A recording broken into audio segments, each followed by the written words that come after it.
What is your next camcorder going to be? VHS, Super VHS, 8mm, how about high 8? I know it's confusing.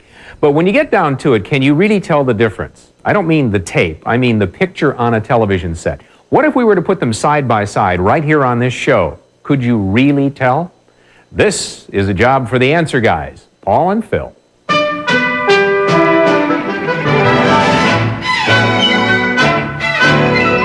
Okay, Phil, give me a smile and a wave. Very good, very good. All right, you too. Hi there. Hi, very good. And hello there. We're Paul and Phil, the answer guys, with some fancy newfangled video cameras. Look at these. Far too many choices out here on the home video market for anybody to keep track of these days. And there's so many new high-tech developments in video cameras, you won't believe some of this stuff. Look at all these buttons. This one has D-zoom. What is that? In fact, if you're considering a brand new video camera purchase, you might have some very strange new questions. Wonder what kind of questions those might be. I hear about video dealers talking about resolution. What is resolution? Okay, great question. When you go into the video store and the salesperson says this camera has more lines of resolution, they mean it has a sharper, clearer picture. Watch this. Blow us up really big. Ah, boy, look, our noses are enormous. And we've ruined the sharpness of this image because we've taken out the lines of detail when we blew it up. Now, as we back out, we restore the lines of detail and we have a much sharper image. Can you tell me what the difference is between a VHS camera and an 8mm camera? When you hear things like that, VHS or 8mm, they're referring to tape format. Yeah, right now you're seeing me videotaped on VHS. It's that traditional big tape like you probably have at home. And I've been videotaped on 8mm, a much smaller tape, usually in a much smaller camera, and frankly, I think it looks a little sharper. Yeah, 8mm is supposed to be a little clearer picture, but I like the VHS. You be the judge. Oh, well, be the judge of this right here. Now I'm on that advanced high 8. Oh, that's kind of cheating using that fancy new high technology. Phil, look at me over there now. Here you see me now on Super VHS, more high-tech, records a little differently. It's much superior. Thank you very much. I still think the high 8 is a little sharper, don't you? Super VHS is the best.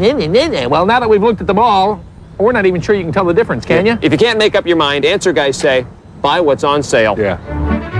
Okay, smile for me, Phil, and there we go. Take a snapshot. When you go to your electronics store, you're going to find all sorts of exciting new cameras with fancy features. We've picked a few of the latest ones and our favorites to show you. This is the latest high 8 camera from Sharp. Now, the neat thing here, you actually have a color monitor on the camera. How you doing there, Phil? Instead of an eyepiece, yeah, and you can adjust to any kind of angles. It's really very neat. It's my favorite one. It's about $2,000. What do you got there, Phil? I have the Canon L1. This is very close to broadcast quality. This camera sells for about $2,700, and the really outstanding feature is this. Interchangeable lenses, and not just video lenses, autofocus single lens reflex camera lenses like go on Canon EOS systems fit on this video camera, and they work. Right now I'm holding the Panasonic PVS 770 full of all sorts of neat special effects features inside the camera, including mirror, still, and strobe. Check this out. Yeah, I got Phil on camera right now. He's going to do his impression with the mirror feature of the incredible two-headed man. Show him, Phil. There it is. Just like that. I'll turn that off. Now take a look. Here's the still feature. Nice big smile. See, I can freeze him with a big smile, even though Phil is no longer smiling, as you can see. And finally, do a little dance here, Phil. There's the strobe feature. Looks just like he's on MTV. Oh, I think he's doing the swim. Look at that. This here's the Sony TR101 Handycam. It's in high 8 format, and it's got image stabilization. That little switch right there that says steady shot makes a big difference. When you're all the way in on tight zoom, you usually have a very shaky picture. This takes care of that. Take a look here. I'm shooting a picture of Paul. There he is. See how shaky it is on full zoom? You hit the steady shot switch. Look at the difference it makes. Here it is without, and here it is with. Unbelievable. One of the greatest features ever designed for a video camera.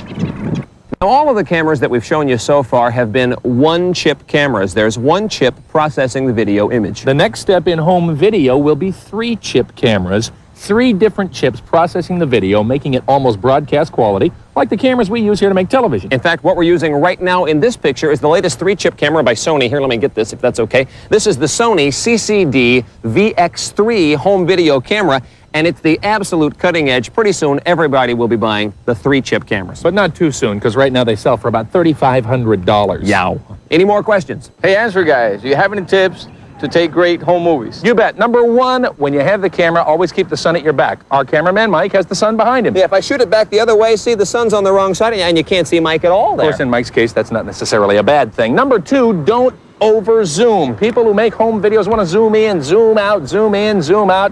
Stop it already. It's a camera. It's not a trombone. And maybe most importantly, don't shoot too much video. Think about the poor folks who are going to be watching while you're shooting your film. That's right. And if you get bored while you're shooting the video, it'll be doubly boring when you watch it on TV. Speaking of boring on TV, it's time for the answer guys to go. That's right. Here's hoping you make some great home movies. I'm Paul. And I'm Phil. We're the answer guys. Now, come on. I got some video to show you of my vacation to Nebraska that will thrill you. That'll be really good. Oh, it'll be great. I didn't even over zoom. It's great stuff.